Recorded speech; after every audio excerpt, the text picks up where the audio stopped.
नमस्कार मित्रांनो. आज आपल्यासोबत एक विशेष पाहुणा आहे. त्याच्याबाबत मी थोडस नंतर बोलतो, पण एक 2 दिवसापूर्वीचीच गोष्ट, जिचा आज अमेरिकेच्या निवडणुकांमध्ये प्रत्यय आला.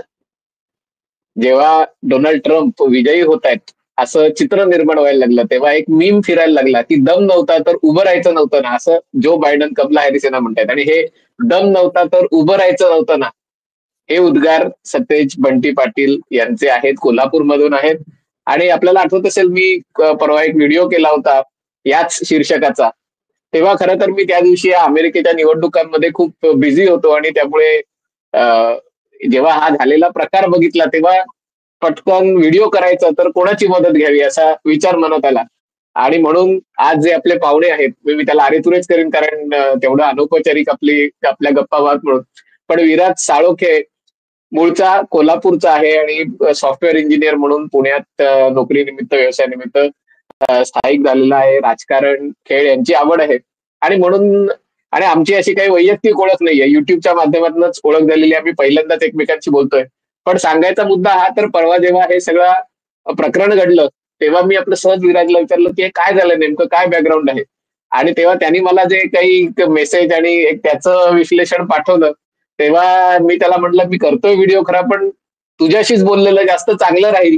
आणि आज 2 दिवसांनी विराजशी बोलायला मला अतिशय आनंद होतोय. आज आपण मुख्यतः महाराष्ट्राच्या आगामी विधानसभा निवडणुकांमध्ये कोल्हापूर जिल्हा आणि त्याचं राजकीय दृष्ट्या असलेलं महत्व, थोडंसं महाराष्ट्राच्या सांस्कृतिक आणि राजकीय अस्मितेवर कोल्हापूरचं असलेलं, कोल्हापूर जिल्ह्यात असलेलं महत्व, आणि कशा प्रकारे हा जिल्हा महाराष्ट्राच्या राजकारणाला कलाटणी देऊ शकतो, राजकारणाला कलाटणी देऊ शकतो, अशा वेगवेगळ्या विषयांवर गप्पा मारणार आहोत. विराज, तुझं MH48 या युट्यूब चॅनलवर स्वागत आहे. धन्यवाद सर, मला आपण बोलायची संधी दिल्याबद्दल. तसं काय मी मोठा असा राजकीय विश्लेषक आणि जाणकार नाहीये. जी काय माझा इंटरेस्ट आहे, जेवढी काय माझी मर्यादित अमर्यादित माहिती आहे, त्याच्यावरून जे काय माझं अनालिसिस असेल किंवा माझं जे काय लॉजिक असेल, त्यावरून मी जास्तीत जास्त माहिती देण्याचा प्रयत्न करेन.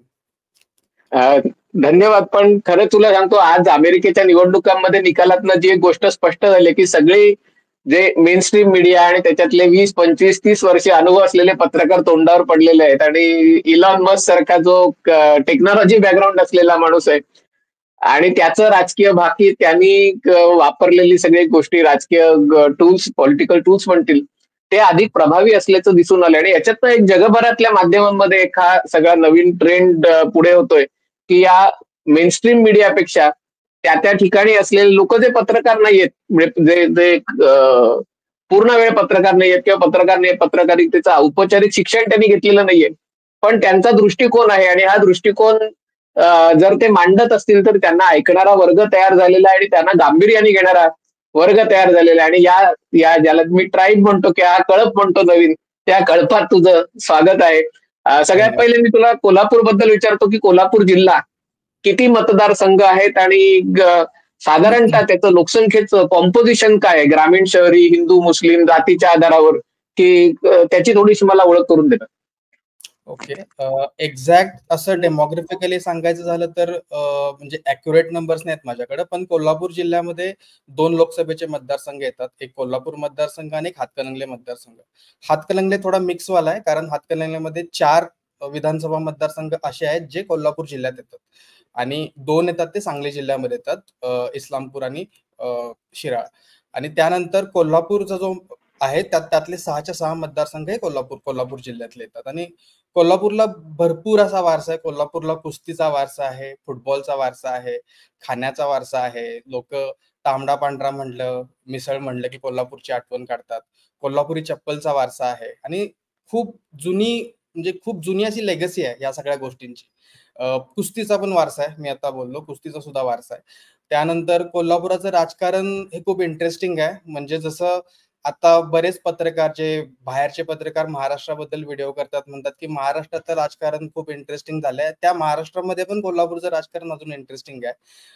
इथं कधी पक्षानुसार, खूप कमी पक्षानुसार इलेक्शन होते, कुठली पण इलेक्शन झाली तर. इथं भरपूर असे गट आहेत त्यानंतर बऱ्याच सहकारी संस्था आहेत. गोकुळ तुम्हाला माहितीच असेल, गोकुळ गोकुळ इथं आहे. त्यानंतर बरेच साखर कारखाने आहेत. प्रत्येक नेत्याचं प्रत्येक साखर कारखान्यावर असं वर्चस्व आहे. जिल्हा बँकेचं वेगळं राजकारण आहे.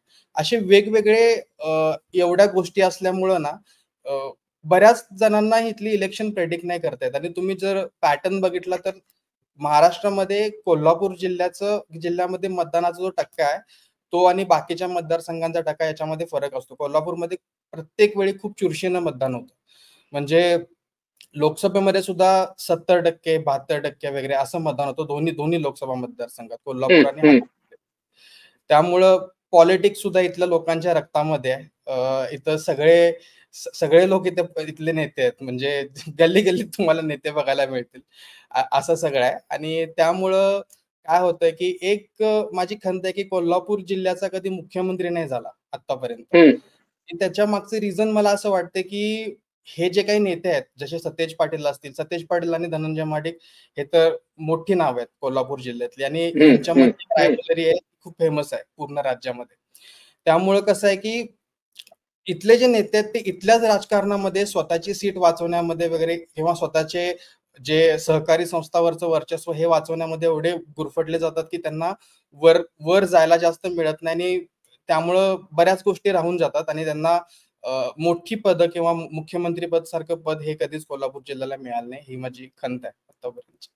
म्हणजे सगळेजण कुस्तीपटू असल्यामुळे एकमेकांना धोबी पछाड देणं किंवा दुसऱ्याला पाडणं याच्यात जास्त वेळ जातो. पण एक संघटितपणे आपण एकत्र जिल्हा म्हणून 10 आमदार की आपली ताकद म्हणून आपण मोठं स्वप्न बघावं. जसं तू म्हणलास की आता या घडीला राजकारणात कोल्हापूरचं नाव चर्चेत ही मुख्य ज्याला रायव्हलरी म्हणतात पॉलिटिकल, जे खरे मित्र होते असं मला कळतंय आधी, की सतेज बंटी पाटील 2004 पर्यंत मित्र होते की धनंजय किंवा मुन्ना महाडिक, आणि सगळ्यांची नावं अशी दोन असतात का, मुन्ना महाडिक बंटी पाटील, म्हणजे सतेज बंटी पाटील धनंजय मुन्ना महाडिक असं काही प्रत्येकाचं टोपण नाव असतं, काही देशात असतं म्हणजे अशांनी म्हटलं. हो हो हो हो सतेज पण त्यांची मैत्री आणि कशा प्रकारे त्यांनी पहिले राज्यात प्रस्थापित नेत्यांना त्यांनी धोबी पछाड दिली आणि मग नंतर त्यांच्यातच एका प्रकारे जुगलबंदी सुरू झाली, हा इतिहास काय आहे? कसं होतं 2004 ची लोकसभेची निवडणूक होती आणि 2004च्या लोकसभेच्या निवडणुकीत इथे सदाशिवराव मंडलिक जे आता या हयात नाही आहेत, आता रिसेंटली जे खासदारकीचे उमेदवार होते महायुतीचे संजय मंडलिक यांचे वडील ते शरद पवारांसोबत गेले आणि राष्ट्रवादी काँग्रेस त्यांना कोल्हापूरची उमेदवारी मिळाली होती आणि तेव्हा धनंजय महाडिक यांना खूप कमी वेळामध्ये खूप कमी वेळ असताना त्यांना उमेदवारी घोषित झाली होती आणि ते खूप यंग होते तेव्हा, म्हणजे 20 वर्षापूर्वीची गोष्ट आहे 2004 म्हणजे, तर ते खूप यंग होते आणि तेव्हा त्यांनी खूप चांगली लढत दिली होती त्यांना, अगदी थोड्या फरकाने ते हारले होते आणि त्यावेळी त्यांचे काका महादेवराव महाडिक जे जिल्ह्यातले आहेत त्यांची ताकद त्यांच्या मागे होती, प्लस सतेज पाटील यंग होते त्यांची सुद्धा ताकद त्यांच्या मागे होती आणि त्यांनी जंग पछाडलं होतं त्या इलेक्शनमध्ये.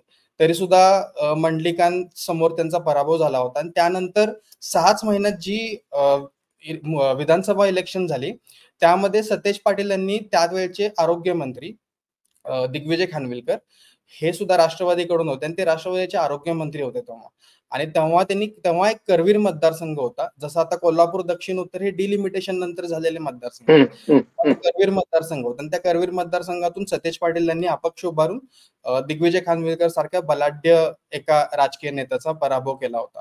आणि हे तेच दिग्विजय खानविलकर आहेत जे आता मधुरिमा राजे छत्रपती यांचे वडील आहेत ते. पण हे असं होत असतं म्हणजे जिल्ह्यात की आज कोणी एकमेकाचा परमनंट शत्रू किंवा परमनंट मित्र नसतो. ज्या पद्धतीनं जसे राजकीय समीकरण बदलत जातात त्याप्रमाणे ते लोक एकत्र येतात, वेगळे होतात आणि निवडणूक लढवतात.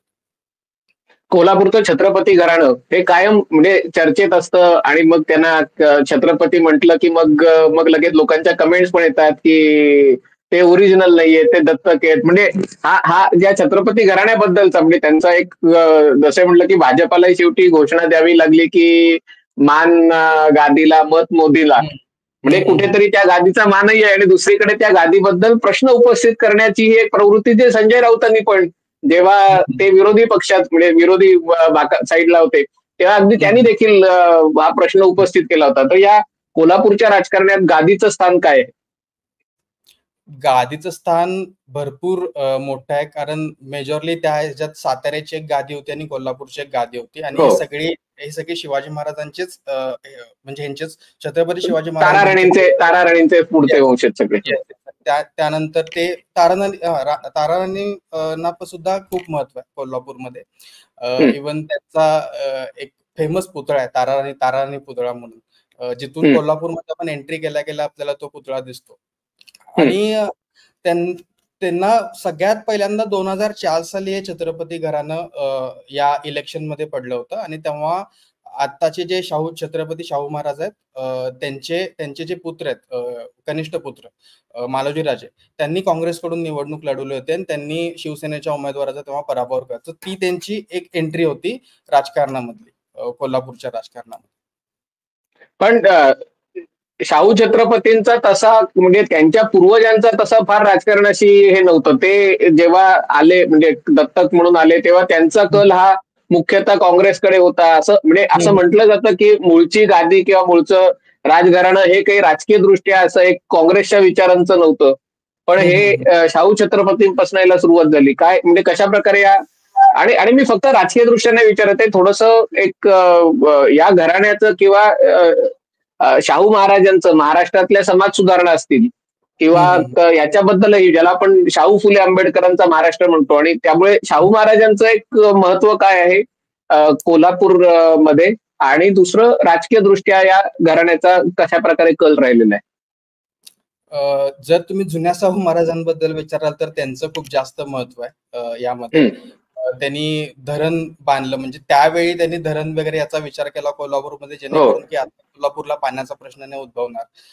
त्यांचं विजन खूप जास्त होतं. त्यांनी बऱ्याच बहुजन समाजासाठी भरपूर काम केलं होतं. त्यांनी शिक्षण संस्था असतील आणि बऱ्याच काही गोष्टी असतील त्याच्यावर आरक्षणाचं पण धोरण त्यांच्या काळात पहिले राबवण्यात आलं होतं असं बरोबर आहे ना? हो हो हो, हे होतं. आणि आता म्हणजे जे आत्ताचे खासदार आहेत ते स्वतःहून कधीच राजकारणात नव्हते. यावेळी पहिल्यांदा त्यांनी निवडणूक लढवली होती लोकसभेची आणि त्यांना सुद्धा तो चॉईस मिळाला होता की तुम्ही आता जसं म्हणला ना की ते काँग्रेसचं हे होतं, त्यांचं काँग्रेसच्या विचारांचे होते, तर कल तो होता ना. चॉईस की कुठल्या पक्षाकडून लढवायची, आणि त्यांनी काँग्रेसच चूज केला होता. आणि त्यामुळेच तुम्हाला माहित आहे त्यानंतर काय काय वाद झाले आणि नंतर तो वाद शिवसेना, उद्धव बाळासाहेब ठाकरे गट आणि काँग्रेस. पण त्यांनी निवड केली हा त्यांचा वैचारिक कल होता का सतेज बंटी पाटील काँग्रेसमध्ये आहेत आणि तेच आपल्याला निवडून आणू शकतात हे माहित असल्यामुळे त्यांनी काँग्रेसची निवड केली होती? दोन्ही कारणं असू शकतात. दोन्ही कारणं, कारण सतेज पाटील यांची विशेष ताकद आहे पूर्ण जिल्ह्यामध्ये. त्यांनी जर ठरवलं तर ते स्वतःच्या हिमतीवर, त्यांचं कार्यकर्त्यांचं नेटवर्क आहे भरपूर सारं. आणि कसं आहे, मी स्वतः सुद्धा त्यांच्या कॉलेजला असल्यामुळं मी त्यांच्या इलेक्शन जवळनं बघितलेत की सतेज पाटील स्वतःहून इलेक्शन लढवतात. भरपूर म्हणजे सगळे प्रत्येक गावामध्ये त्यांचं नेटवर्क, प्रत्येक गावागावामध्ये ते लोक त्यांचे जाऊन भेट देतात. त्यांनी असं एक नेटवर्क तयार केलं, त्यांना कुठं काय होत असेल तर त्यांना ते लगेच समजते. जसं काल पण तुम्ही बघितलं की ते लगेच जाऊन तिथे म्हणजे खूप 10 मिनिटापूर्वी राजीनामा द्यायला गेले तर ते तिथे हजर झाले. Yes yes yes yes yes. So ती दोन्ही कारणं असू शकतात त्याच्यावर की काँग्रेसची उमेदवारी घेण्यावर. एक मला पुढचा प्रश्न विचारायचा होता की दोन्ही म्हणजे महायुती आणि महाविकास आघाडी किंवा शिवसेना उद्धव बाळासाहेब ठाकरे गट त्यांचा असेल किंवा महायुतीच्या प्रचाराचा नारळ हा एका प्रकारे कोल्हापूरमधनं वाढवला गेला. ठीक आहे, अनौपचारिकरित्या प्रचार 5 वर्ष महाराष्ट्रात प्रचार कुठला ना कुठला तरी सुरू आहेच आहे, पण निवडणुका घोषित झाल्यानंतर, उमेदवारी अर्ज मागे घेतल्यानंतर, तर त्या दृष्टीने कोल्हापूरचं काही महत्व आहे का की कोल्हापूरमधून सुरुवात केली तर काही जिंकण्याची शक्यता असते किंवा? आणि दुसरी गोष्ट मला त्याच्यात विचारायचं आहे की त्याच्यात उद्धव ठाकरेंनी ज्या प्रकारे सतेज बंटी पाटील यांचं कौतुक केलं, त्यांना स्टेजवर बोलवून त्यांचं एक कार्यकर्ता असावा असा किंवा नेता असावा असा, तर याच्यातनं काय संदेश जातो? कसं आहे ना, महाविकास आघाडीच्या सगळ्या नेत्यांना माहिती आहे की आपले जे उमेदवार आहेत कोल्हापूर जिल्ह्यातले, ते जो सतेज पाटलांच्या मदतीशिवाय निवडून नाही येऊ शकत, कुठल्याही मतदारसंघातले असू देत. तर तसं ते लॉयल सुद्धा राहिलेत काँग्रेस सोबत. त्यांना असं काय म्हणजे ते असे काय बाहेर वगैरे कुठं दुसऱ्या पक्षाचा त्यांनी विचार नाही केला आतापर्यंत. त्यांनी स्वतःच्या हिमतीवर आता पोटनिवडणुकीमध्ये सुद्धा जयश्री जाधव यांना निवडून आणलं होतं. त्यांनी त्यांच्या पुतण्याला सुद्धा 2019 मध्ये निवडून आणलं होतं. त्यांनी विधान परिषदेमध्ये सुद्धा एक विधान परिषदची इलेक्शन सुद्धा त्यांनी बिनविरोध केली होती. त्यांनी गोकुळ सुद्धा रिसेंटली जिंकलं होतं. त्यांची ताकद एवढी जिल्ह्यामध्ये जास्त आहे की हे आणि उद्धव ठाकरेंना चांगलं माहिती आहे. आणि काल जो प्रसंग म्हणजे या 2 दिवसात जे काही नाट्यमय घडामोडी घडल्या कोल्हापूर उत्तरमध्ये, त्यानंतर असं झालं की ते थोडे बॅकफुटला गेलेत किंवा मॉरली डाऊन झालेत वगैरे. आणि तसा नेता बॅकफुटला जाणं आणि मॉरली म्हणजे कमी होणं हे ओव्हरऑल महाविकास आघाडीसाठी चांगलं नाहीये. आणि म्हणून त्यांना त्यांना ते पुढे बोलवून त्यांना त्यांचं ते मनोबल कौतुकाची थाप पाठीवर त्यांच्या मारली त्याचा. कारण हे परवाच्या प्रकरणाकडे येऊया, पण कारण ते झाल्यावर समाज माध्यमात अशी चर्चा होती की सतेज पाटील यांनी पण भाजपची संधान बांधलाय आणि म्हणून त्यांनी म्हणजे त्यांना ते कुठेतरी शाहू छत्रपतींचा त्यांचा जो राजकीय उदय जिल्ह्यात होतोय तो सलतोय आणि म्हणून हे सगळं झालं वगैरे, पण त्यात काही असं तथ्य नाही. असं काही तथ्य नाही त्याच्यामध्ये. ते खूप जास्त लॉयल आहेत काँग्रेसचे आणि काँग्रेसला. आणि तुम्ही बघाल तर त्यांनी त्यांच्या भागात म्हणजे जिथं ते राहतात कसबा बावडा हा त्यांचा भाग आहे, जो कोल्हापूर उत्तर मध्ये येतो जो भाग. आणि तिथं साधारण 30 ते 35,000 मतदान आहे. ठीक आहे. आणि तिथलं म्हणजे तिथं सुद्धा विरोध आहे त्यांना, बट तिथलं मेजॉरिटी मतदान जे सतेज पाटील म्हणतील त्यांनाच होतं, कसबा बावड्यातलं मतदान. आणि तिथं त्यांनी त्याच भागामध्ये एक भगवा चौक म्हणून एरिया आहे, तिथं त्यांनी छत्रपती शिवाजी महाराजांच्या एका पुतळ्याचं अनावरण केलं होतं. आता ह्या काही दिवसातलीच गोष्ट आहे. आणि त्या अनावरणासाठी राहुल गांधींचा त्याच वेळी कोल्हापूरचा दौरा होता. त्यांच्या केलं होतं. म्हणजे तुम्ही बघा की एखाद्या आमदारासाठी राहुल गांधींचं येणं, नेता येतो म्हणजे त्यांचं नक्कीच त्या पक्षामध्ये खूप जास्त वजन. पण त्यांनी भारत जोडोच्या वेळेला पण खूप बॅकग्राऊंडला काम केलं होतं सतेज पाटील यांनी, बरोबर आहे? म्हणजे हो भारत जोडो मध्ये सुद्धा केलं होतं त्यांनी काम. भारत जोडोला थोडस गाडीत पेट्रोल टाकायचं, भारत जोडोचं काम त्यांनी केलं होतं. त्याच्यात कार्यकर्ते येणं, लोक त्याच्यामध्ये पण आता आपण या एपिसोडकडे की जो परवा झाला त्याच्याकडे याची सुरुवात आपण असं म्हणू शकू का की म्हणजे कोल्हापूर उत्तरच्या सिटिंग आमदार त्यांच्या निधनानंतर म्हणजे एका प्रकारे सतेज पाटील यांनी तिकडे त्यांच्या पत्नीला निवडून आणण्यात भूमिका बजावली आणि मग त्याच्यानंतर म्हणजे पोटनिवडणुकीत त्यांना निवडून आणलं आणि मग त्याच्यानंतर आता या निवडणुकीत त्यांचं तिकीट कापून त्यांच्या जागी राजू लाटकर यांना तिकीट देणं आणि मग नंतर छत्रपती घराण्यासाठी ती जागा सॅक्रिफाईस करणं, हा सगळा घटनाक्रम जरा थोडासा उलगडून दाखवला तर लोकांनाही कळायला मदत होईल की नेमकं कसं झालं ते. ओके. तर कोल्हापूर उत्तर जो मतदारसंघ आहे ना, तो सगळे जे कोल्हापुरातला जो शहरी भाग आहे तो सगळा त्याच्यामध्ये येतो. आणि त्याच्यामध्ये ती सीट आता जागा वाटपामध्ये काँग्रेसला गेली होती. आणि बरेच दिवस महाविकास आघाडीचा म्हणजेच काँग्रेसचा उमेदवार हा काही ठरत नव्हता. म्हणजे चर्चा खूप होती की सतेज पाटील उभारणार, मधुरे महाराजे उभारणार. राजू लाटकर हे नाव कोणच प्रेडिक्ट केलेलं नव्हतं. म्हणजे कोण इव्हन मला सुद्धा माहिती नव्हतं की राजू लाटकरना उमेदवारी वगैरे मिळणार आहे. आणि त्याच तिथं कसं आहे, तिथं शिवसेनेचं सुद्धा भरपूर मतदान आहे तिथं. कोल्हापूर उत्तर मध्ये शिवसेनेचे आमदार सुद्धा बऱ्याचदा जे आता जे उभारलेले महायुतीचे उमेदवार आहेत, जे शिंदेच्या जवळचे आहेत, राजेश क्षीरसागर, त्यांचं सुद्धा ते सुद्धा 2 वेळा आमदार होते तिथून. इव्हन जेव्हा मालोजी राजे निवडून आले त्याच्या आधी सुद्धा ही सीट 2 वेळा शिवसेनेकडे होते. पण आता त्यामुळं ह्या गोष्टीमुळं शिवसेना उभाटाने सुद्धा म्हणजे शिवसेना उद्धव बाळासाहेब ठाकरे यांचे जे काही कार्यकर्ते आहेत त्यांनी सुद्धा या मतदारसंघाची मागणी केली होती की ही जागा आपल्याला मिळावी. मग त्यातले त्यांचे प्रमुख असतील संजय पवार असतील, विजय देवणे असतील किंवा रविकिरण इंगोले असतील, हे सगळे जे लोकल लीडर्स आहेत तिथले शिवसेना उद्धव बाळासाहेब त्यांनी सुद्धा मागणी केली होती. इव्हन त्यांचं सुद्धा असं म्हणणं होतं, म्हणजे मी त्यांचे काही इंटरव्ह्यू बघितले होते रविकिरण इंगोले वगैरे यांचे, की बाहेरचा कुठला उमेदवार आमच्या डोक्यावर बसवू नका. जर मधुहेमाराजे छत्रपती आणि सतेज पाटील यांच्यामधलं कोण उभारणार असेल तर आम्ही पूर्ण ताकद लावायला तयार आहे उद्धव ठाकरे यांच्याकडून. पण बाहेरचा कुठला उमेदवार आणून आमच्यावर अन्याय वगैरे, बाहेरचा म्हणजे राष्ट्रवादीचा, मूळचा राष्ट्रवादीचा असेल किंवा नाही, बाहेरचा म्हणण्यापेक्षा असं म्हणूया आपण की ह्या 2 मधलं सोडून कुणाला तुम्ही देऊ नका. ओके. ह्या दोन मधलं कोण उभारलं तरच आम्ही त्यांचा प्रचार करणार किंवा आम्ही आमची त्यांना ताकद पूर्ण ह्याने देऊ, असं म्हणजे राजेश म्हणजे क्षीरसागर शिंदेकडे गेले तो खरा उद्धव बाळासाहेब ठाकरे गटाला धक्का होता, कारण ते एकमेव म्हणजे आमदारकी नसलेले, बाकी म्हणजे बाकीच्यांवर आरोप करणं, गद्दार, खोके हे सगळं सोपं असतं, पण ज्याच्याकडे आमदारकी नाहीये तो माणूसही एकनाथ शिंदेसोबत गेला. याच्यातनं त्यांचं एकनाथ शिंदेची किती घनिष्ठ संबंध आहेत ते दिसून येतं. आणि त्यानंतरही शिवसेना उद्धव बाळासाहेब ठाकरे गटाला ही जागा आपल्यासाठी हवी होती, कारण ती आमची जागा होती या या हं. आधारावर. हां. पण मग हे हे जे झालं हे खरोखर म्हणजे स्थानिक लोकांचा आक्रोश होता म्हणून झालं, का त्याच्या पडद्यामागे हे आता काँग्रेसमध्ये हे लपून राहिलेलं नाहीये, की हरियाणामध्ये पण असं झालं, की एकदा लोकसभेत यश मिळालं, की मग विधानसभेतही आपल्या भाई भतीजांना तिकीटं द्या, त्यांना निवडून आणा, आपला गट तयार करा. ही काँग्रेसची संस्कृती राहिलेली आहे. तर हा त्याचाही भाग असू शकतो का, की शाहू छत्रपती खासदार झाले, मग त्याला त्यांच्या परिवारात तिकीट, आणखीन एक तिकीट द्या आणि आमदारकी पण आणा. आणि नाही सतेज असं बंटी पाटलांना ते थोडंसं म्हणजे खटकलं, की हा म्हणजे कुठेतरी वरचढ फॅक्टर आहे ना, की कोणाचं म्हणजे जिल्ह्यात कोणाचा आवाज चालणार ते. तो असेल, बट जेवढं मी कोल्हापूरचे जे मतदार आहेत ना आणि सर, की ते सगळ्यात जास्त अनप्रिडिक्टेबल आहेत. म्हणजे असं हं, कोणीही म्हणू शकत नाही, की आता आलं ही सीट निवडूनच आली, ही सीट फिक्स निवडून आली. असं कधीही होणार नाही तिथं. म्हणजे जर मी कोल्हापूरचा जर विचार केला तर. आणि हां, तुम्ही जो मुद्दा मांडलात त्यामध्ये आहे तथ्य. कारण बरेच लोकं जे मी ज्यांच्याशी बोललो, आता दिवाळीनिमित्त कोल्हापूरला गेलो होतो. बऱ्याच लोकांशी वगैरे बोललो, की त्यांचं असं म्हणणं होतं, की एका घरात 2 वगैरे कशाला, किंवा हे हे याचं एक परसेप्शन चुकीचं जातं समाजामध्ये. पण तरी हं, सुद्धा मला वाटतंय, की मधुरेमा राजेंना जरी उमेदवारी मिळाली असती आणि जरी ही तिरंगी लढत झाली असती, कारण राजू लाटकर तर फॉर्म मागे घ्यायला तयार नव्हते. जरी त्यांचं आधी बोलणं वगैरे झालेलं असलं, त्यांना शाहू महाराज भेटून आले, त्यांना मधुरेमा राजे भेटून आल्या, मालोजी राजे भेटून आले. इव्हन सतेज पाटील सुद्धा त्यांना भेटले होते. पण तरी सुद्धा ते कार्यकर्त्यांशी बोलून बघतो आणि त्यानंतर वगैरे असं ते ठरवतो. हे सगळं अर्ज मागे घेण्याच्या 1 दिवस आधी. अर्ज हं, मागे हं. घेण्याच्या दिवशी त्यांनी ते नॉट रिचेबल झाले. नंतर त्यांनी येऊन सुद्धा सांगितलं, "मी काय नॉट रिचेबल नव्हतो, देवाला वगैरे गेलो होतो."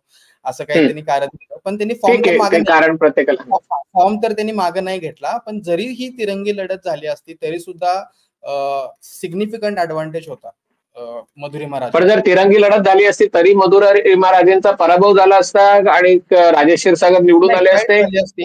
फाईट झाली असती. कारण पण कसं आहे, मग म्हणजे राजू मग घाबरले म्हणजे काय म्हणता येईल, म्हणजे की जर म्हणजे जिंकण्याची संधी होती तरी 10 मिनिटं असताना माघार का घेतली?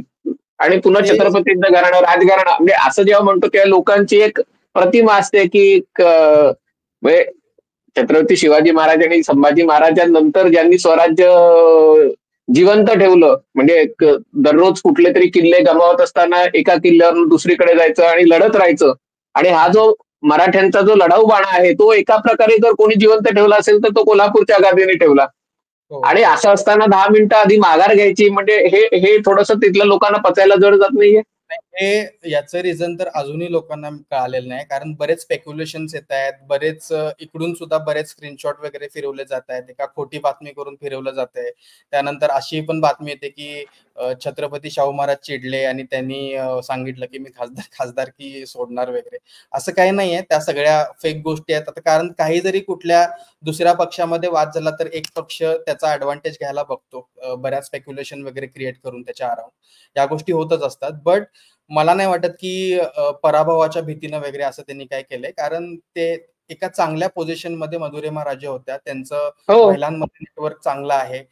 बऱ्याच कोल्हापुरातले जे फुटबॉलपटू आहेत वगैरे त्यांचे ते सगळे त्यांच्या चांगल्या ओळखीचे आहेत. म्हणजे राजे घराण्यांच्या वगैरे. खूप जास्त लॉयलिस्ट आहेत त्यांचे. बरेच म्हणजे त्यांची त्यांची एक ठराविक मतं आहेत आणि इव्हन असं पण म्हणत होते, की जर मधुरिमा राजांना उमेदवारी दिली असेल, तर बऱ्याच लाडक्या बहिणींनी त्यांना मतदान केलं असतं. केलंच. मग तरी हो. माघार घेतली हे थोडंसं, पण ठीक आहे म्हणजे शेवटी राजकारण असू शकतं. मला पुढचा प्रश्न विचारायचा होता, की हे विशाळगडाचं जेव्हा प्रकरण झालं, म्हणजे हं, हं, जे हं. आणि मी त्याला जोडून मी एक कोल्हापूरमधल्या भाजपाबद्दलचा प्रश्न विचारणार आहे. पण जेव्हा हं, विशाळगडाचं प्रकरण झालं आणि म्हणजे विशाळगडाच्या अतिक्रमण हटवण्याच्या बाबतीत शाहू छत्रपतींनी जी भूमिका घेतली, हं, हं, त्याच्यावर हं. बऱ्याच हिंदुत्ववादी लोकांनी टीका केली होती, की तुम्ही छत्रपती शिवाजी महाराजांचे वंशज बनवता आणि या अतिक्रमणाचा आणि त्याच्यात इस्लामिक अतिक्रमणाचं तुम्ही समर्थन करता. तर हं, त्याच्यामुळे हं. कोल्हापुरात कसं म्हणजे त्याच्यामध्ये लोकांचं हे विभागलं गेलेलं आहे का लोकांच्या मनात राग आहे विशाळगडाच्या नाही कसं प्रकरणावर? आहे सर, की ते प्रकरणला आपण म्हणजे असा जास्त वेळ पण नाही झाला आणि जास्त असं रिसेंट वालं पण नाहीये. आणि कसं आहे, लोकांची मेमरी खूप शॉर्ट असते. बऱ्याच ह्याच्यामध्ये आपण बऱ्याच इलेक्शनमध्ये बघितलंय, की इव्हन आपण अयोध्या सारख्या सीटमध्ये पण बघितलंय, की असं असं काही हे नाही, की आता ही वेव्ह आल्याने आपण ह्या वेव्हचा ऍडव्हान्टेज घेऊ. ठीक आहे. बराच त्याला टाइम झालाय. त्यामुळे मला नाही वाटत की त्याचा असा काही इफेक्ट आता आहे. अजून सुद्धा तिथं म्हणजे ओव्हरऑल कोल्हापूरचा जर विचार केला तर बऱ्यापैकी वातावरण आहे महाविकास आघाडीच्या बाजूने, जर ओव्हरऑल विचार अजून केला आहे तर. कोल्हापूरचं, म्हणजे ज्याला म्हणतात बऱ्यापैकी महाविकास आघाडीचं हे आहे. बऱ्यापैकी वातावरण आहे. बऱ्यापैकी पण मग म्हणजे मला भाजपाबद्दल, कारण भाजप या जिल्ह्यात तसा कधी नव्हता, म्हणजे कारण ही जागा पहिल्यापासून युतीत शिवसेनेला दोन्ही कोल्हापूरच्या जागा शिवसेनेला जात होत्या. त्यामुळे पण जेव्हा पहिल्यांदा म्हणजे भाजपा शिवसेना युती तुटली आणि महाविकास आघाडी विरुद्ध भाजपा अशी लढत झाली, तेव्हा भाजपाने या मतदारसंघात 80,000 मतं मिळवली होती. याचा अर्थ कुठेतरी हा मूळचा भाजपचा मतदार आहे का, जो मूळचा हिंदुत्ववादी मतदार आहे, ज्याला शिवसेनेचं हिंदुत्व, जे काय ताईचं हिंदुत्व नाही, गाईचं हिंदुत्व, घंटा बनवणारं हिंदुत्व नाही, काय लोकांना काम देणारं हिंदुत्व आहे, हा हिंदुत्व बोगस आहे असं वाटल्यामुळे त्यांनी भाजपाला मतदान केलं. काय त्याचं तुझं हे आहे?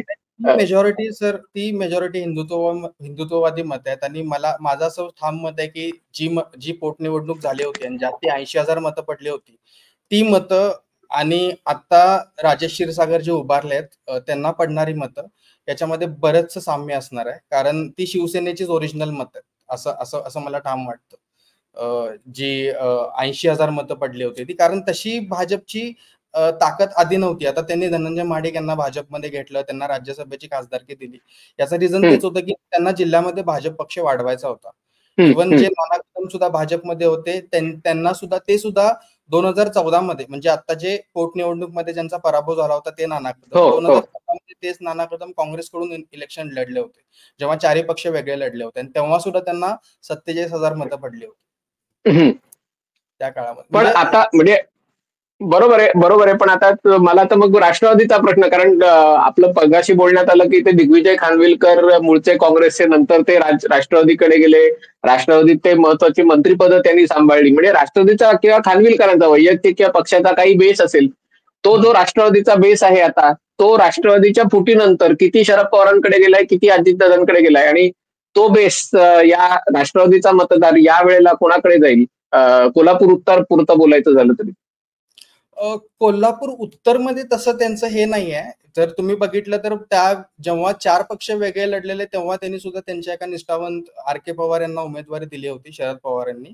2014 ची गोष्ट आहे. आणि तेव्हा पण त्यांना 8-10,000च मतं पडली होती. म्हणजे असं हम्म. नाही, राष्ट्रवादीचा जो बेस, म्हणजे राष्ट्रवादीचा जो मेन बालेकिल्ला वगैरे म्हणला आपण, तर तो कागल म्हणता येईल आपल्याला. त्यानंतर चंदगड म्हणता येईल. हे म्हणजे मतदारसंघ. 3.5 जिल्ह्यामध्ये कोल्हापूर येत नाही. नाही, असं नाही म्हणतात. पण जे त्यांचं मेजॉरिटी, त्यांची जी ताकद आहे राष्ट्रवादीची, ती हा. चंदगड आणि कागलमध्ये जास्त आहे पण तिथं. ती अर्थात हसन मुश्रीफमुळे किंवा असं त्या त्या स्थानिक हसन मुश्रीफ, सहकार्यातून त्यांच्या. त्याच्या आधी सदाशिवराव मंडलिक सुद्धा म्हणू शकता. त्यांनी त्यांनी हम्म, त्यांनी जो बेस उभा केला त्याच्यामध्ये, ते सुद्धा आमदार हम्म. सुद्धा होते. नंतर बरेच टर्म खासदार सुद्धा होते. पण ते एक इलेक्शन सोडले तर त्याच्या सगळ्या इलेक्शन ते शरद पवारांच्या बाजूनच होते, जेव्हा ते स्वतः उभा राहायचे तेव्हा. बरं, आता म्हणजे मला आता गेल्या 2-3 निवडणुकांचं विश्लेषण करायचं झालं आणि आपण 2024 सालच्या निवडणुकांकडे बघतोय, तर तुझं काय प्रेडिक्शन म्हणता येईल किंवा काय अंदाज आहे की कोल्हापूर शहरातले 2 मतदारसंघ, उत्तर आणि दक्षिण, आणि जिल्ह्यातले 10 मतदारसंघ, यात साधारणतः काय बलाबल राहील, किंवा जिथे महायुतीच्या विजयाची शक्यता किती आहे या 10 मतदारसंघांमध्ये, आणि या 2 मतदारसंघात जास्त फोकस मला आवडेल. ओके. कोल्हापूर उत्तरमध्ये आता जे काय झालं, म्हणजे मधुरिमा राजेंनी माघार घेतली, त्यानंतर क्लिअर ऍडव्हान्टेज आहे राजेश क्षीरसागर यांना. हम्म, कारण तुम्ही बघितलं तर राजेश क्षीरसागर यांना कन्सिस्टंट 70-75,000 मतं पडत राहिलेली आहेत. 3 वेळा ते इलेक्शन लढले, तिन्ही वेळा त्यांना तेवढी मतं, म्हणजे ती अशी मतं आहेत की ती मतं कुठं जात नाहीत. आता त्यांना हम्म. जो विजयासाठी प्रयत्न करायचा आहे, तो पुढच्या वरच्या 15-20,000 मतांसाठी त्यांना कष्ट करावे लागतील. पण ती गोष्ट तेव्हा होती जेव्हा मधुरिमा राजे उभारल्या असत्या तर. आता असं झालंय की अजून आता आपण व्हिडिओ रेकॉर्ड करतोय तोपर्यंत तरी अजून महाविकास आघाडीने ऑफिशियली राजू लाटकर यांना पुरस्कृत वगैरे असं काही घोषित केलेलं नाहीये अजून तरी.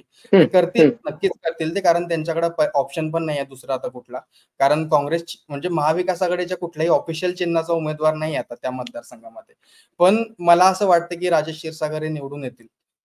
थोडीफार फाईट होईल जर बंटी पाटलांनी जर ताकद त्याच्यामध्ये जर लावली, आता पुरस्कृत केले तर ते लावतीलच. पण आता असं झालंय की जे काही त्यांच्यावर वेळ आली या 2 दिवसांमध्ये, तर त्यांना त्यांचा जो दक्षिण मतदारसंघ आहे तो जास्त त्यांच्यासाठी आता प्रायोरिटी झालाय, की तो त्यांचा होम ग्राउंड म्हणतात ना, तशा टाईपचा तो मतदारसंघ आहे. कारण दक्षिण मतदारसंघ हा महाडिक आणि पाटील यांच्या रायवलरीचाच मतदारसंघ आहे हो मागच्या हो 3 हो. बघितलं तर. म्हणजे कारण तो कुठला तिथं पिक्चर, राजकुमार आणि दिलीप कुमार यांच्यातला, काय म्हणतात, दोन मित्र असतात आणि दोघांची लढाई होते. आणि पण ठीक आहे, उत्तर उत्तर मला समजलं, उत्तर मला समजलं की तिकडे यांची मतं फिक्स आहेत आणि राजू लाटकर यांची थोडी जरी मतं कमी झाली किंवा अपक्ष म्हणून लोकांनी दिली नाही तर राजेश क्षीरसागर सीट काढू शकतील. पण आता दक्षिण मध्ये काय अंदाज आहे? दक्षिणमध्ये अमल माडिक हे 2014ला एक आमदार म्हणून निवडून आले होते. त्यांनी सतेज पाटील यांचा पराभव केला होता. त्यांना अराउंड 1,05,000च्या अराउंड मतं पडली होती तेव्हा, आणि सतेज पाटलांचा तेव्हा पराभव. तेव्हा असं झालं की तेव्हा थोडंफार पाटील मोदी लाट त्यांना होती. हा. मोदी लाट पण होती आणि थोडंसं अंडर एस्टिमेट केलं गेलं सतेज पाटलांकडून. कारण अगदीच तो म्हणजे बाकीच्या इलेक्शन लढलेला, पण आमदारकीसाठी पहिल्यांदाच आलेला महाडिकांच्या घरातून पहिला उमेदवार होता. आणि त्या ह्याच्यामध्ये ते अमल माडिक निवडून आले. त्यांचं बऱ्यापैकी काम सुद्धा होतं त्या मतदारसंघामध्ये. पण 2019 साली असं झालं की भरपूर जास्त त्यांनी ताकद लावली आपल्या पुतण्यासाठी. त्यांनी ऋतुराज पाटील यांना लॉन्च केलं, त्यांचे सख्खे पुतणे. त्यांना त्यांनी लॉन्च केलं आणि त्यामध्ये त्यांनी भरपूर कॅम्पेनिंग, मार्केटिंग केलं. त्याच्यावर गाणं सुद्धा काढलं त्यांनी आणि भरपूर जास्त धनशक्तीचा प्रयोग झाला त्या दक्षिण मतदारसंघामध्ये. जवळपास ऋतुराज पाटील यांना लँडस्लाईड अशी टाईपची विक्ट्री मिळाली. म्हणजे 1,40,000 मतं मिळाली ऋतुराज पाटील यांना. आणि ह्यांचा एवढा लॉस नाही झाला. ह्यांना 96,000-97,000 मतं मिळाली अमल माडिकला. पण तिकडं जी वाढलेली वगैरे मतं होती, एक्स्ट्रा नवीन मतदारांची मतं असतील किंवा अजून त्यांनी केलेली मतं असतील, आणि बरेच असे छोटे-मोठे गट वगैरे त्या ह्याच्यामध्ये आहेत. ते गटच स्विंग होत असतात. एका इलेक्शनमध्ये पाटीलकडून, एका इलेक्शनमध्ये ते महाडिकांच्याकडून. हे असं होत असते. त्या लेव्हलला पण एकदम ते मायक्रो लेव्हलला राजकारण जातं. तिथं भरपूर सारे गट असल्यामुळे. सो तिथं सुद्धा फाईट आहे आता. आणि फाईट का म्हणेन मी दक्षिणमध्ये, कारण तुम्ही जर लोकसभेचं हे बघितलं, लोकसभेचे नंबर बघितले तर तिथं फक्त 6,000चं लीड होतं महाराजांना, शाहू महाराजांना 6,000चं लीड होतं. त्यामुळं ते मतदान कमी झालं त्यांचं. म्हणजे ते जेवढं लीड त्यांना वाटलेलं सतेज पाटील आपल्या इथून देतील महाराजांना, तेवढं त्यांना तिथून मिळालं नाही. त्यांना मेजॉरिटी लीड ते चंदगड आणि राधानगरी आणि करवीर मधून मिळालं होतं. सो त्यामुळे मला वाटतं इथं फाईट आहे. इथं म्हणजे स्टक आहे हे सीट, कोणीही निवडून येऊ शकते इथं. बरं, आता आपण जिल्ह्याकडे वळूया. म्हणजे जिल्ह्यामध्ये आता एक त्याच्यामध्ये, कारण मी त्यातले तर माझा कोल्हापूरशी संबंध आहे थोडासा, तो मी राजू शेट्टी खासदार असताना त्यांच्याबरोबर हातकणंगले भागात, जयसिंगपूर वगैरे या भागात त्यांचं सहकाराचं नेटवर्क आहे. कधी सालची गोष्ट आहे, 2012 सालची वगैरे, तेव्हा मी तो त्यांचं, पण तेव्हा तो एक त्यांचा मतदारांचा वर्ग आहे की त्याच्यामध्ये थोडंसं मराठा नॉन मराठा असं पण त्याला कदाचित तेव्हा मला, म्हणजे शेतकरी आणि आणि तो वर्ग आहे. तर ते जैन समाज आहे त्याच्यामध्ये. तर एक बाकीच्या ज्या लढती आहेत त्याच्यामध्ये कुठल्या कुठल्या विधानसभेच्या, एक हातकणंगले म्हणता येईल, एक कागल म्हणता येईल, राधानगरी काल जिथे उद्धव ठाकरेंची सभा झाली आणि तिथे अतिशय त्यांनी खालच्या भाषेत त्यांनी काय दाढी दादा आणि काय दाढी भाऊ आणि देवा भाऊ आणि जॅकेट भाऊ, म्हणजे पण ते राधानगरीचा मतदारसंघ, या 3 मतदारसंघात काय परिस्थिती आहे साधारण? राधानगरीकडे जर आपण आलं तर राधानगरीमध्ये तिथले तिथं पण एक ट्रॅडिशनल फाईट झाली आहे मागच्या 2-3 इलेक्शनमध्ये. के.पी. पाटील आधी राष्ट्रवादी काँग्रेसमध्ये होते. त्यांनी आता शिवसेना उभाटामध्ये प्रवेश करून त्यांचं तिकीट घेतलेलं आहे. आणि शिंदेच्या शिवसेनेमध्ये असलेले प्रकाश आंबेडकर, अशी ती लढत आहे. जर आपण बघितलं तर तिथं सध्या तरी म्हणजे जरी असं असलं की महाराजांना तिथून खूप लीड मिळालेलं असलं, लोकसभेमध्ये खूप जास्त लीड मिळालेलं होतं. आणि ते म्हणजे तेव्हा ती मला गंमत वाटायची की लोक म्हणायचे की शाहू महाराजांनी त्यावेळी धरण वगैरे बांधलं होतं, त्यामुळे ती सीट, त्यामुळे वगैरे मिळणार. आणि ती एक शुभेच्छा मतदान होतं ते महाराजांसाठी राधानगरी, की एक महाराजांची सीट आहे तर आपण त्यांना देऊया वगैरे. पण ते तसं वातावरण मला नाही वाटत की, किंवा ते चित्र मला नाही वाटत की रिपीट होईल आता. कारण प्रकाश आंबेडकर हे खूप स्ट्रॉंग आहेत. त्यांची कामं सुद्धा आहेत त्या मतदारसंघामध्ये. सिटिंग आमदार आहेत आणि हो. सिटिंग आमदार आहेत. त्यामुळे ती सुद्धा सीट मला वाटते की महायुती घेऊन येईल.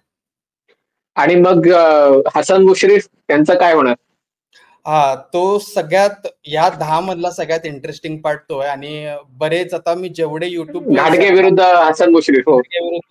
हसन मुश्रीफ म्हणजे जेवढे युट्यूबर्स आहेत आता, जे फेमस युट्यूबर जे राजकीय विश्लेषण वगैरे करतात, त्यांच्यामध्ये कागलवर भरपूर तुम्हाला व्हिडिओ मिळतील. कागलमध्ये काय होणार, कोणी जाऊन ग्राउंड रिपोर्ट घेतलाय, कोणी जाऊन लोकांना प्रश्न विचारलेत, कोणी जाऊन त्याच्या जुन्या ह्याचं विश्लेषण केलंय. कागलमध्ये नक्कीच लढत चुरशीची होणार. आणि का म्हणतो मी चुरशीची होणार, कारण कागलमध्ये 2009 म्हणजे कागलमध्ये पक्षापेक्षा गटाचं श्रावण बाळाला मत देणार लोक का नाही, गटाचं घाटगेंना?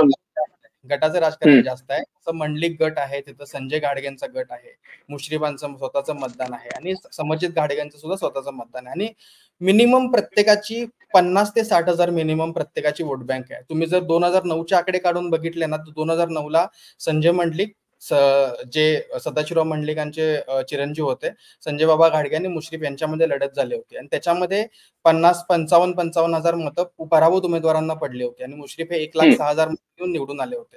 ते 14ला लढत दुरंगी झाली होती. शिवसेनेच्या तिकिटावर संजय बाबा घाटगेने निवडणूक लढवली होती, आणि हसन मुश्रीफ यांचा फक्त 6,000 मतांनी विजय झाला होता. म्हणजे 1,23 आणि 1,17 वगैरे असे नंबर होते तेव्हा. आणि 2019 मध्ये पुन्हा तिरंगी लढत झाली. तेव्हा ती सीट, म्हणजे तेव्हा ती युती जी होती, सो कॉल्ड जी युती होती भाजप शिवसेनेची, त्यामधून तिथून पुन्हा संजय बाबांना तिकीट दिलं होतं, आणि समर्जित घाटगे हे अपक्ष उभारले होते.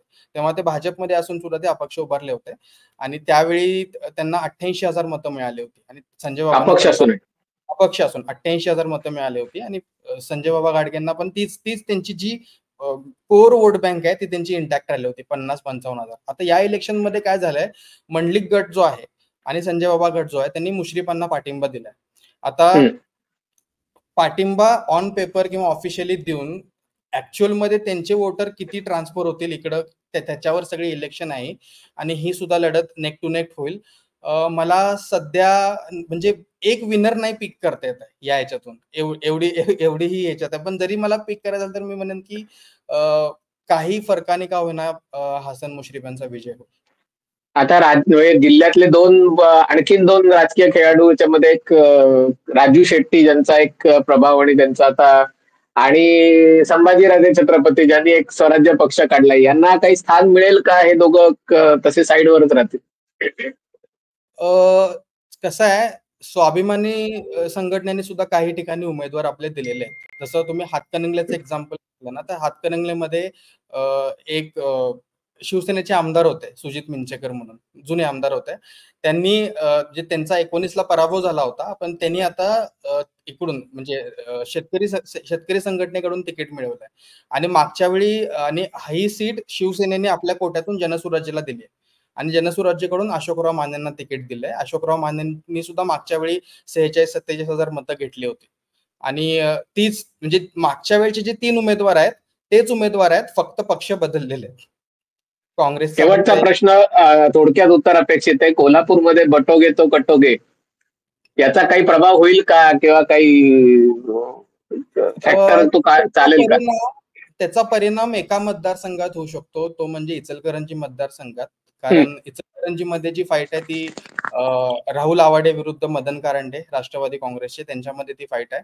आणि तिथं थोडं आहे, म्हणजे हिंदुत्ववादी वातावरण तिथं थोडं आहे. इव्हन तिथले जे महाविकास आघाडीचे जे लोक आहेत, जे माझ्या पर्सनली परिचयाचे आहेत, त्यांचं सुद्धा असं म्हणणं आहे की तशी सीट ती अवघड आहे. ते लोक ट्राय करतायत जास्तीत जास्त हे करायचा, मदन कारंडेंचा प्रचार करायचा. पण सध्या तरी तिथं राहुल आवाडे ऍडव्हान्टेज मध्ये आहेत.